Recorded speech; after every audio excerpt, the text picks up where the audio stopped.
Hello everyone. आज 17 जुलाई और हम आर्टिकल डिस्कस करेंगे द एडिटोरियल। तो आज कई सारे आर्टिकल से डिस्कस करने के लिए। तो सबसे पहला आर्टिकल है China GDP growth. Main GS paper 3 economic development से आर्टिकल को रिलेट कर सकते हैं। तो सवाल यह है कि महामारी है पूरी दुनिया में, सारी दुनिया की इकोनॉमी कोलैप्स करती चली जा रही है, सब जीडीपी जो है लॉस हो रहा है। तो फिर ऐसे सिचुएशन में भी चाइना अपने आप को रिकवर कैसे कर पा रहा है, चाइना अपने आप को रिकवर कैसे किया, ठीक है। तो ये एक बहुत रेलेवेंट क्वेश्चन है। तो बात यह है कि चाइना की जीडीपी इस पेंडेमिक की वजह से, जो कि चाइना से ही शुरू हुई है, उतना ज़्यादा इम्पैक्ट नहीं हुआ, ठीक है, जितना कि बाकी देशों को इम्पैक्ट हुआ है। चाइना जितना जल्दी वायरस से अपने आप को रिकवर कर लिया, वायरस से जितना जल्दी अपने आप को उबार लिया, इतना जल्दी बाकी दुनिया के देश जो है अभी भी वायरस से बहुत ज़्यादा पीड़ित है और सारा जो है लॉस चल रहा है लॉकडाउन की वजह से। तो सवाल है कि ये वजह मतलब ये मतलब हो कैसे पाया, चाइना ने ऐसा कर क्यों पाया। तो चूँकि हम जानते हैं कि चाइना की जो वहाँ की जो जीडीपी है, वो चाइनीज़ जीडीपी जो है ज़्यादातर जो है मैन्युफैक्चरिंग के ऊपर टिकी हुई है, ठीक है। तो और दूसरी बात ये है कि ये एक चाइना को ये एक बहुत हर हर फील्ड में ये फ़ायदा पहुँचाता है। चाइना का मैन्युफैक्चरिंग सेक्टर इतना मजबूत है कि चाइना को बाउंस बैक करता है। चाइना को एट द हर सिचुएशन में कह लें कि चाइना जो है विन विन सिचुएशन में रहता है, इस वजह से कि उनका इंपोर्ट ज़्यादा होता है, एक्सपोर्ट ज़्यादा होता है, इंपोर्ट कम होता है। बाकी देशों की देखिए जीडीपी में क्या होता है ना कि वो ज़्यादा इंपोर्ट करते हैं, एक्सपोर्ट कम करते हैं। लेकिन चाइना की मैन्युफैक्चरिंग चूँकि इतना चाइनीज़ इतना मजबूत है कि वो मैन्युफैक्चरिंग ज़्यादा करते हैं, इस वजह से जो है उनकी जो है ये कह लें कि बहुत शार्पली वो जो है इस पेंडेमिक का जो है असर ज़्यादा चाइना के ऊपर नहीं रहा। और ये देख लें कि चाइना ने बहुत ही शार्पली, चाइना ने जो रिकवरी के लिए जो कदम उठाए, चाइना ने जो फॉलो किया, जो स्टेप लिया, ये बहुत शार्पली, बहुत ही मतलब कह लें कि बहुत शार्पली पॉलिसी उन चाइना की बहुत ज़बरदस्त रही, ये कही जा रही है। और चौथी बात ये है कि चाइना जो है टेक्निकली तौर पर जो है बहुत ज़्यादा, क्योंकि देखिए अब क्या है ना कि लॉकडाउन है, लॉकडाउन की वजह से अब डिजिटल प्लेटफॉर्म से ही ज़्यादा लोग संपर्क में हैं। ऑनलाइन चीज़ें ऑर्डर कर रहे हैं, ऑनलाइन शॉपिंग कर रहे हैं, ऑनलाइन खाना मंगवा रहे हैं, तो ये सब चीज़ें ऑनलाइन चल रही है। तो चाइना का जो है टेक्निकल मतलब कह लें कि डिजिटल प्लेटफॉर्म इतना ज़बरदस्त है कि चाइना की इकोनॉमी लॉकडाउन की वजह से भी ज़्यादा प्रभावित नहीं हो पाई। चाइना जो है इस प्लेटफॉर्म को बहुत इफिशिएंटली यूज़ कर पाया, बाकी देशों से बहुत अच्छा यूज़ कर पाया, तो ये भी एक वजह है। तो सवाल ये है कि इम्पोर्टेंट है कि चाइना की रिकवरी कैसे कर पाए, तो ये हमारे लिए सबक है। इसमें कई सारी चीज़ें गौर करने की है। सबसे पहली बात यह है कि चाइना जो कि अब पूरी दुनिया देखिए लॉकडाउन है, लॉकडाउन की वजह से सबकी इकोनॉमी श्रिंक कर रही है, और दूसरी तरफ चाइना जो है बहुत फास्टली इस पैंडेमिक से अपने को रिकवर किया और बहुत जल्दी जो है आगे बढ़ा। तो ये क्या होगा कि चाइना को अपने सेकंड पोजीशन पर बनाने में, सेकंड पोजीशन पर रहने में और ज़्यादा मदद करेगा। पहले तो चाइना जो है कह लें कि पहले से सेकंड पोजीशन पर है, दूसरी वह अर्थव्यवस्था है दुनिया की सबसे बड़ी, लेकिन ये पेंडेमिक से चूँकि बड़े बड़े अर्थव्यवस्थाओं को जो है बहुत ठेस पहुँचा है, और ऐसे में चाइना अपने को बहुत ज़्यादा मतलब कह लें कि बहुत बेहतर तरीके से रिकवर कर पाया। तो ये दूसरा नंबर पर जो है इसकी पोजीशन बहुत ज़्यादा और भी मजबूत हो गई है, ठीक है। तो फैक्ट क्या है, देखिए फैक्ट यही है कि कोरोना वायरस इकोनॉमी को इम्पैक्ट कर रहा है, सारे देश की इकोनॉमी को इम्पैक्ट कर रहा है कंटिन्यूसली, लेकिन चाइना के लिए सबसे अच्छी बात ये होगी कि चाइना जो है अपने को उबार पाया, और अब चाइना जो है उनकी सिचुएशन जो है बाकी देशों से बहुत अच्छी है। तो देखिए आईएमएफ की रिकॉर्ड के हिसाब से बात करें तो जो इम्पैक्ट पड़ा है, बाकी के देशों को जो इम्पैक्ट पड़ा है 2.5% ऑफ जीडीपी, चाइना को जो है इससे इम्पैक्ट हुआ, ठीक है। तो लेकिन यही तुलना अगर यूएस से कर दें तो 11%, यूएस को ये 11% लॉस करता है, जबकि चाइना को 2.5%, जापान को 20%, जर्मनी को 34%। तो ये इम्पैक्ट, ये आईएमएफ के अकॉर्डिंग ये बात बताया जा रहा है कि कोविड-19 से ये चीज़ें जो है मतलब जो बाकी देशों को जो इमंटेड हुआ है, जो लॉसेस जो चल रही है, जीडीपी में जो हैरेसमेंट जो है, ये चीज़ है। लेकिन चाइना जो है अपने को बेहतर तरीके से उभर पाई। China were how it is driven by consumption. तो बात यह है कि चाइना के देखिए डोमेस्टिकली उनका कंजप्शन बहुत ज़्यादा है। उनकी प्रोडक्शन की जितनी प्रोडक्ट्स चाइना करता है वो आधी, वन हाफ कह लें कि वन हाफ, आधी नहीं करें सॉरी, वन हाफ वो जो है चाइनीज़ जो है कंजप्शन कर लेते हैं, ठीक है। तो ये चीज़ें हैं कि उन्होंने ये कोशिश किया कि ये कंजप्शन जो है, ये चेन नहीं टूटना चाहिए। लोगों के पास पैसा होना चाहिए कि वो डिमांड करें, ठीक है। क्योंकि लोगों के पास जब वो पैसा होगा तो डिमांड करेंगे, और जब डिमांड होगा तो मैन्युफैक्चरिंग भी होगा, प्रोडक्शन भी होगा, और जब प्रोडक्शन होगा तो लोगों को भी जॉब भी मिलेगा, लोगों को जॉब भी मिलेगा। तो ये पूरा साइकिल है, ठीक है। तो चाइना ने इस साइकिल को बहुत ज़बरदस्त तरीके से पैंडेमिक में भी मेंटेन किया, जो कि बाकी देश जो है नहीं कर पाए, ठीक है। तो अब देखिए कि ये क्या मतलब वे कीज़ क्या है इसमें, ठीक है, पॉइंट क्या है। तो देखिए बात यही है कि जो शार्प रिकवरी रहा, फिजिकल पैकेज इस तरह से रहा कि लोगों के पास पैसे रहे, ठीक है, और ज़्यादा से ज़्यादा लोगों के हाथ में पैसे दिए, ताकि जो है अर्थव्यवस्था में पॉजिटिव इम्पैक्ट बना रहे, ठीक है। और ये चीज़ था कि जो हमने पहली बात की, चेन चेन नहीं तोड़ने दिया, ठीक है। तो चाइना की पॉलिसी से भारत की पॉलिसी किस तरह से मतलब अलग रही, भारत ने कहाँ गलती किया और चाइना ने किस तरीके से, तो हमने पढ़ा अभी चाइना ने किस तरीके से ये उभर पाया, ठीक है। लेकिन भारत की गलती देखिए, भारत मिस्टेक्स कहाँ कर गए। रही सवाल कि हमारी जीडीपी की, तो 5 से 6% हमारी जीडीपी जो है श्रिंक कर गई है, 5 से 6% पेंडेमिक की वजह से, लॉकडाउन की वजह से जो है सिचुएशन बुरी हुई है। और रहा सवाल चाइना की, तो चाइना ने चूँकि हमने फिजिकल पैकेज अनाउंसमेंट किया 20 लाख करोड़ का, तो 20 लाख करोड़ पैकेज अनाउंसमेंट हुई सरकार की तरफ से। तो ये किस तरह का हमारा पैकेज था, ये हमारा था स्मॉल बिजनेस को सपोर्ट करना, ठीक है। गवर्नमेंट गारंटी कर रही थी स्मॉल बिजनेस को, कुछ सपोर्ट कर रही थी कि वो कुछ काम कर ले, कुछ छोटा मोटा, ये सब चीज़ों के लिए उनको non banking financial company, micro finance institution, housing finance, तो इन लोगों को सरकार ने, खासतौर से कॉर्पोरेट और बाकी इन बिजनेस करने वाले लोगों को सरकार ने उनको ये ऑफर किया कि वो पैसे लेकर के वो जो छोटे मोटे कारोबार, जो उनको जो भी नुकसान हुआ है उनकी भरपाई करने के लिए वो पैसे ले सकते हैं। लेकिन इसके अंदर कई सारे पॉइंट है। सपोज डैट एक कारोबारी आदमी जब पेंडेमिक में पैसा लेने के लिए बैंक जाएगा, ठीक है, अगर सपोज उसने 10 करोड़ रुपया बैंक से लोन ले लिया, लेकिन अगर मार्केट में डिमांड ही नहीं है, ठीक है, और वो प्रोडक्ट बना लेते हैं, अगर वो प्रोडक्ट बनाते हैं और मार्केट में डिमांड नहीं है, तो जाहिर सी बात है वो पैसा फंस जाएगा, फिर वो उनसे कोई एक्टिविटी नहीं होगा, वो एनपीए हो जाएगा, नॉन परफॉर्मिंग। और अगर सवाल ये है कि वो मैन्युफैक्चरिंग नहीं करता है, ठीक है, वो 10 करोड़ का लोन लिया, वो 10 करोड़ का लोन लेने के बाद जो उनके पास वर्कर है, जो इंफ्रास्ट्रक्चर है, जो जितना भी ताम झाम है, अब उस पर भी तो पैसे खर्च होंगे ना। अब चूंकि उनके पास पैसा होगा नहीं, तो लोन जब ले रहे हैं तो जाहिर सी बात उनके पास पैसा नहीं, तभी लोन ले रहे हैं। और जब वो लोन ले रहे हैं और मैन्युफैक्चरिंग नहीं हो रहा है, फैक्ट्रियाँ बंद है, लॉकडाउन है, डिमांड नहीं है, तो गोया कि जो लोन जो आप लेंगे वो लोन भी आपका एनपीए बन जाएगा। तो कहने का मतलब है कि जो लोगों के पास ये जो पैसे आने चाहिए, तो वो लोगों के हाथों में ना जा करके सरकार ने जो पॉलिसी जो बनाई वो जो बिजनेस को सपोर्ट करने के लिए, तो ये कहा जा रहा है कि ये पूरी तरीके से जो है एक गलत इम्पैक्ट हमारे इकोनॉमी पर पड़ा है, ठीक है। तो ये था भारत चाइना से पॉलिसी, लॉकडाउन, पेंडेमिक का ये सबसे बड़ी मतलब पॉइंट यही, आप इसको याद रखिएगा, ठीक है। दूसरा टॉपिक है प्रोटेक्टिंग रेप विक्टिम। तो मैं जीएस पेपर 2 सोशल जस्टिस और GS1 सोसाइटी से आर्टिकल को रिलेट कर सकते हैं। तो कर्नाटका हाई कोर्ट ने एक रेप विक्टिम को जो है उनको वेल गारंटेड किया, ठीक है, उनको वेल प्रोवाइड कर दी गई।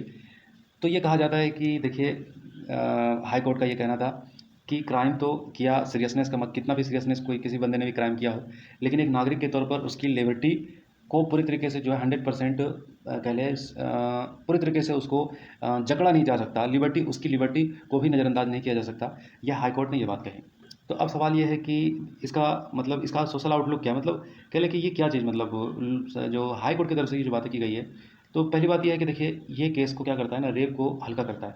मतलब इस तरह का मतलब जो कह लें कि ये क्राइम को क्राइम को क्राइम को मतलब कह लें कि कह लें कि क्या कह सकते हैं, कह लें एक्यूज़ को लेकर देखिए क्या हो सकता है कि उनको हैरेसमेंट हो जाती है कि वो पहले तो वो विक्टिम है, ठीक है, इतना बड़ा उनके साथ जो हादसा हुआ, और प्लस जब मुजरिम को जब बेल मिल जाती है, तो गोया कि उनको मतलब उनके लिए एक मजाक हो जाता है, मतलब उनको ऐसा लगता है कि जैसे कि कह लें कि वो बहुत ज़्यादा डिप्रेस हो जाते हैं, ठीक है। तो ये एक चीज़ था, ये कहा जा रहा है कि, और फिर देखिए क्या है कि हमारा सोशल जो आउटलुक है, जो हमने ढांचा जो बनाया समाज का, जिस तरीके से हमारा ढांचा बना हुआ, हमारे बिहेवियर जिस तरीके से, स्टेरियोटाइप जो हमारे अंदर जो दिलो दिमाग में है, ठीक है। तो ये सब चीज़ें जो है क्या होती है ना कि सोसाइटी जो हमारा जिस तरीके से हमने बना के रखा है, हमारा जो समाज बना हुआ है कि जो है महिलाओं को लेकर जो चीज़ें हमारे सोच में जो बनी रहती है, तो ये सब चीज़ें जो क्या करती है, इन्वोक करती है, ठीक है, सोसाइटी और मुजरिम को इन्वोक करती है कि वो ऐसी हरकतें जो है आगे बढ़ के करते हैं, ठीक है। तो सवाल ये है कि the include the assumption that genuine victims survivors can be recognized by the noticeable common patterns behavior exhibited them। तो अब क्या है ना कि हमें इस जो बिहेवियर पैटर्न जो हमने सोसाइटी की जो बनाई है, ये बदलना होगा, और ये बदलेगा हमें एजुकेशन से बदल पाएंगे, ये बदल पाएंगे, ये हमारे एक समाज जब हम ऐसा बनाने की तरफ आगे बढ़ेंगे, चीज़ों को कह लें कि बहुत सीरियसनेस तरीके से जो है डील करेंगे, तो आने वाले वक्त में जो है ये समाज बहुत एक दिन में नहीं बनेगा, ये बहुत वक्त लगेगा, ये तो ये करने की ज़रूरत है।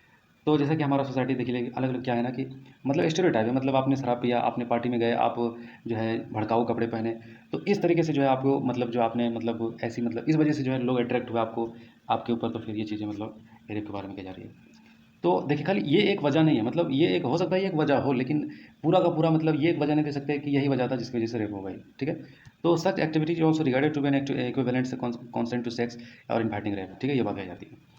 तो रेजिस्टेंस क्या है, मतलब देख लें कि दिल्ली हाई कोर्ट की तरफ से ये 2017 में जो मतलब कहा जा रहा है कि health victim fable note with the sufficient evidence of lack of consent और another common stereotype genuine victim survival physically resistance they are excellent. और सर देखिए अब होता क्या है कि जिनके साथ रेप होता है, तो उनको और भी कई तरीके से जब वो कोर्ट में जाती है, तो उनसे पूछताछ करना और फिर उनसे फीडबैक लेना, मतलब उस वक्त के मतलब जो किसी के साथ जो बहुत संगीन क्राइम हुआ हो और उस सिचुएशन के बारे में उससे पूछना, उससे डिटेल्स निकालना, तो ये बहुत पेनफुल होता है, ठीक है, ये बहुत पेनफुल होता है, और ये चीज़ें जो है इंसान कह लें कि बहुत मुश्किल होता है। और कई बार ऐसा होता है कि वो कोर्ट तक भी नहीं जा पाते, वो जो है उनके ऊपर कोई एक्शन नहीं ले पाते जिन लोगों ने उनके साथ जो गलत किया है। तो विक्टिम को कई सारे ब्लेम किया जाता है, ये चीज़ें यहाँ पर बात की जा रही है। तो चेकिंग विक्टिम सर्वाइवर बिहेवियर पर पार्टिकली, मतलब हम विक्टिम को ही मतलब चेक करने लगते हैं कि तुम ऐसा करो, तुम ये कपड़े पहनो, तुम वो करो, तुम शराब ना पियो, और तुम जो है ऐसे रहो वैसे रहो, मतलब तो हम अपने सोसाइटी के अपने अपने को नहीं बदलते, मतलब हम चाहते हैं कि सब बदल जाए, ये ऐसे हो जाए, वो ऐसे हो जाए, मतलब हम ये खुद में नहीं चाहते कि हम खुद में कुछ चेंजिंग लाए, सोसाइटी में कुछ चेंजिंग लाए, और चीज़ों को जो है एक एक अच्छे तरीके से जो है हैंडल करें, एक अपने दिल दिमाग के अंदर जो कचरा है उसको निकालें। तो ये अब देखिए, रेप लॉ की बात करें तो भारत में 2013 में इसे अमेंड किया गया था, ठीक है। तो इसमें कहा जा रहा है कि state at failure to resist can not be taken evidence of consent. तो ये रहा कि देखिए कि इसके लिए जो है कहा जा रहा है कि 2013 में अमेंड भी हुई लॉ में, लेकिन ऐसा कुछ नहीं रहा कि लॉ पूरी तरीके से मानिए फैल ही रहा कि अभी तक जितने भी केसेस हुए, तो ये जो काफ़ी मतलब विक्टिम को ही काफ़ी फिर जो विक्टिम बना दिया जाता है, वो काफ़ी जो है पेनफुल तरीके से उनके साथ सारा चीज़ जो है ट्रीट होता है, फिर उनसे जो है, तो ये कहा जा रहा है कि ये मतलब फिर अच्छा नहीं रहा। इसका इतिहास जो हमारे पास जो लॉ जो हमने sexual 2013 amendment also laid down to conserve would mean the willing to the participate in the spending sexual act। तो वे फॉरवर्ड ये है कि देखिए, सबसे पहली बात कि हमारा इसके लिए sexual offence lower rate of the conviction, तो ये सबसे पहली बात है कि जो लोग रिपोर्ट करते हैं ये बहुत कम करते हैं, ठीक है। और इसका वजह ये है कि हम कानूनी तौर पर जो है इस तरीके से कानून बिल्कुल ईजी नहीं है, और चीज़ें इतना आसान नहीं है कि किसी के साथ जो है अगर इस तरह का हादसा हो फौरी तौर पर जाकर के वो एक्शन ले, या फिर रिपोर्ट कराए, या फिर जो है कानूनी लड़ाई लड़े, तो ये चीज़ बहुत मुश्किल है, बहुत ज़्यादा हो जाता है। तो एक कह लें कि बिहेवियर यूनिवर्सली जो है जो विक्टिम को जो कह लें कि is not possible each person circumstances distinct, तो आसान नहीं होता फिर उनके लिए समाज में सारी चीज़ें, ठीक है।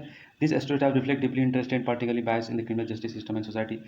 सच reliance on stereotype by the Indian criminal justice system raises concern. This necessitates effort towards sensitisation and handling sexual offences part of the judicial incentive structure. तो ऐसा मतलब हमारा ढांचा बनाना पड़ेगा, सख्त करना होगा, ऐसी चीज़ें चेक करनी पड़ेगी सोसाइटी से लेकर हमारा जो जुडिकल सिस्टम होगा, लॉ जो होगा वो इस तरीके से कि जो जो गलत करने वाला उसके दिल के अंदर इस बात की दहशत होनी चाहिए, उसके दिल के अंदर ये खौफ होनी चाहिए कि ये चीज़ें जो है करने के बाद हमें बहुत बड़ी मुसीबत में फंसने वाले। लेकिन चीज़ें जब इतना मतलब ईजी होगी या फिर विक्टिम के लिए इतना मुश्किल होगा, तो फिर बहुत मुश्किल हो जाता है। तो तीसरा है article pangolin scale seizure mains GS paper 3 biodiversity. Prelim से आर्टिकल को रिलेट कर सकते हैं। प्रीलिम देखिए, दो बात है, जीएस 3 से बायोडाइवर्सिटी और प्रीलिम से इन्वायरमेंट, ये दो टॉपिक में हम इसको जोड़ सकते हैं। तो पेंगोलिन, ठीक है, तो पेंगोलिन एक मैमल है जो जिनकी ट्रैफिकिंग बहुत ज़्यादा होती है, इंटरनेशनली तौर पर इनको खरीदा बेचा जाता है बहुत ज़्यादा। तो ये सब ज़्यादा ट्रैफिकिंग होती है, तो ये बताया गया है यूएनओडीसी के द्वारा। ये क्या है, ये देखिए, world wildlife seizure database, ठीक है। तो ये है, ये क्या करती है, एक वाइल्ड डाटा बता रही है कि ऑलमोस्ट 13 टन 2013 से लेकर 2017 तक इनका जो है इंपोर्ट किया गया, ठीक है। ये डाटा इनके द्वारा बताया गया है। तो पर्पज़ क्या है ना ट्रैफिंग करने का, इसके जो मांस होते हैं ये मेडिकल पर्पज़ से यूज होता है, ठीक है। और इनका प्रेग्नेंट वुमेन के लैक्टेशन के लिए यूज की जाती है, टॉनिक मीट वगैरह, इसके दवाई वगैरह, ये सब चीज़ें। और ख़ास तौर से देखिए पर्पज़ मेडिसिन के लिए ये यूज किया जाता है। तो ये चीज़ें जो है नाइजीरिया बहुत ज़्यादा मतलब इसका जो है इंपोर्ट करता है, सॉरी मतलब एक्सपोर्ट करता है। और ख़ास तौर से अगर चाइना की बात करें तो चाइना जो है the use of pangolin product traditional Chinese medicine to treat number of ailment well known as well, तो ये भी इस्तेमाल करती है। तो ट्रैफिकिंग नेशन क्या है चाइना, 99% जो है लीगल ट्रेड जो है अब्रॉड इनका करता है, ठीक है। तो 19 countries have a declare pangolin tail stocking UN convention on the international trade in endangered species of the wild fauna and flora. तो कहा गया कि देखिए तकरीबन 19 मतलब 19 कंट्रीज़ के द्वारा ये बताया गया कि इनका ट्रेड व्यापार करना, चूँकि बिल्कुल हमारे बायोडाइवर्सिटी है, जो हमारा जो पर्यावरण है इसके ऊपर बहुत गलत इम्पैक्ट डाल रहा है। हमारे फौना एंड फ्लोरा, आप इसको समझ रहे हैं ना, fauna and flora, wild fauna and flora, ये क्या चीज़ होता है, आप ये टर्म बार बार पढ़ते होंगे। फौना एंड फ्लोरा, इसका मतलब ये होता है कि सपोज देखिए हमारे पर्यावरण में एक इकोसिस्टम है, एक से दूसरे से तीसरे से चौथे से सारी चीज़ें लिंक है, और इस लिंक से जो है चीज़ें चलती है। हमारा एक पर्यावरण एक बायोडाइवर्सिटी बनता है। तो फौना एंड फ्लोरा ये बायोडाइवर्सिटी का एक पार्ट है, ठीक है। अगर कोई भी चीज़ इसमें से मिसिंग होता है तो हमारा बायोडाइवर्सिटी मिसिंग होगा, और फिर आगे चल करके बहुत बर्बादी होगी। तो ये चीज़ जो है आता है वाइल्ड फौना एंड फ्लोरा, ठीक है। तो बताया गया UN convention international trade in endangered, चूँकि इनको जो यूएन कन्वेंशन है IUCN, ठीक है। तो इसमें बताया गया IUCN की लिस्ट में इनको इंडेंजर्ड बताया गया कि ये स्पेसीज जो है काफ़ी इंडेंजर्ड कैटेगरी में है, और हमारे वाइल्ड फौना एंड फ्लोरा के लिए खतरा है। तो कोंगो, नाइजीरिया, युगांडा, ये सब जो है बहुत ज़्यादा इनकी वाइल्ड ट्रैफिकिंग होती है, इलीगल तरीके से होती है। नाइजीरिया जो है बहुत ज़्यादा कर रहा है। तो चाइनीज़ गवर्नमेंट ने 5 टन जो है 2019 में सीज़ किया था, जो कि नाइजीरिया से साउथ कोरिया की तरफ जा रहा था। तो wild trafficking pose a serious threat to nature and biodiversity. तो ये सब चीज़ें बताई जा रही है कि चूँकि ये हमारे पर्यावरण को बहुत थ्रेट पहुँचा रहा है। तो अब वे फॉरवर्ड इसके लिए बताया जा रहा है कि अब देखिए कि इसके इस्तेमाल में इसको ऐसा लॉ होना चाहिए इंटरनेशनली तौर पर कि जो क्राइम जो होती है, जो जानवरों को इस तरीके से खरीदा और बेचा गया, तो फिर आगे चल के फिर हमारे लिए काफ़ी मुश्किल खड़ी हो जाएगी। और दूसरी बात है कि हमारे सस्टेनेबल डेवलपमेंट गोल जो है, ठीक है, जो हमारे 17 गोल है, उसमें से ये आता है कि एनवायरनमेंट बायोडाइवर्सिटी को सेव करना। तो ये सब चीज़ें जो है इंटरनेशनल जितने भी कम्युनिटी हैं उनको आना चाहिए और इस पर किसी कह लें कि इस पर एक करार होनी चाहिए कि इनको ट्रैफिकिंग ना हो और इसके लिए सख्त कार्रवाई होनी चाहिए। तो ठीक है, डाउन टू अर्थ या शॉर्ट से आर्टिकल का तीसरा आर्टिकल है फार्मेटिकल इंडस्ट्रीज। फार्मेटिकल इंडस्ट्रीज मेन जिस पेपर 3 टेक्नोलॉजी या प्रीलिम्स साइंस या टेक्नोलॉजी से आर्टिकल को रिलेट कर सकते हैं। तो इंडिया के बारे में बताया जा रहा है कि इंडिया जो है काफ़ी दुनिया में कह लें कि थर्ड लार्जेस्ट प्रोड्यूसर है ड्रग का। भारत तीसरा सबसे बड़ा दवाई उत्पादन देश है, जो कि चाइना और इटली जो है China and Italy and 14th largest, मतलब चाइना और इटली के पीछे है, ठीक है। तीसरा है चाइना 1 नंबर पर है, इटली 2 नंबर पर है और इंडिया 3 नंबर पर है। और देश की बात करें ये तो हो गया, अब दुनिया की बात करें तो तकरीबन भारत का स्थान 14वें स्थान पर आता है, ठीक है। Sorry 14th largest in the term of value. तो टर्म ऑफ वैल्यू के हिसाब से कह लें कि भारत का जो है ये 14th नंबर पर आता है, ठीक है। वैल्यू वैल्यू मतलब हो गया कीमत। It has a strong network drug companies and manufacturing unit domestic turnover 1.4 lakh crore 2000। तो हमारे जो मैन्युफैक्चरिंग एंटिटी है ड्रग कंपनी, ये काफ़ी अच्छा वर्क कर रही है। तकरीबन डोमेस्टिकली जो है हमारा, जो कि हमारे देश में पॉपुलेशन बहुत ज़्यादा है, बीमार भी बहुत ज़्यादा है और प्राइवेट जो हेल्थ केयर फैसिलिटीज़ काफ़ी स्ट्रॉन्ग है। तो तकरीबन 1.4 लाख करोड़ का जो कह लें कि डोमेस्टिकली जो है ड्रग्स हमारे देश में बिक जाती है और तकरीबन कह लें कि 200 देशों को हम जो है ड्रग इम्पोर्ट एक्सपोर्ट करते हैं। 200 देशों को हम एक्सपोर्ट करते हैं और तकरीबन 1.5 लाख करोड़ का जो है हमारा डोमेस्टिकली जो है यहीं, मतलब जो है कह लें यहीं प्रोडक्ट होता है, यहीं सेल हो जाती है। तो वेरी स्ट्रॉन्ग बेस है, लो प्रॉफिट मार्जिन है, बहुत कम प्रॉफिट मार्जिन पर जो है चीज़ें बेच दी जाती है। तो इससे अब क्या हो गया ना कि फार्मास्यूटिकल कंपनी ज़्यादा फ़ायदा चाहती है। अब उनको लगता है कि हम इतना लंबा टाइम से जो है चीज़ें काफ़ी कम मार्जिन पर जो है लेके चल रहे हैं, तो अब क्या उनका, अब वो क्या करती है कि वो इनके लिए जो इंग्रेडिएंट चाहिए, मतलब ड्रग मैन्युफैक्चरिंग के लिए जो इंग्रेडिएंट चाहिए, ये उनको जो है प्रॉफिट और मार्जिन से जो है मैच नहीं कर रही है। तो ये एपीआई, ठीक है, तो एपीआई जो है ये एक्सपोर्ट करती है, इंपोर्ट करती है, बाकी चाइना से इंपोर्ट करती है, जो कि काफ़ी सस्ता पड़ता है। तो फिर जो है चीप हो जाता है और मार्जिन जो है प्रॉफिट ज़्यादा होता है। इस एपीआई वाज चीपर ऑप्शन, तो increase profit margin on drug. तो ये चीज़ें हैं।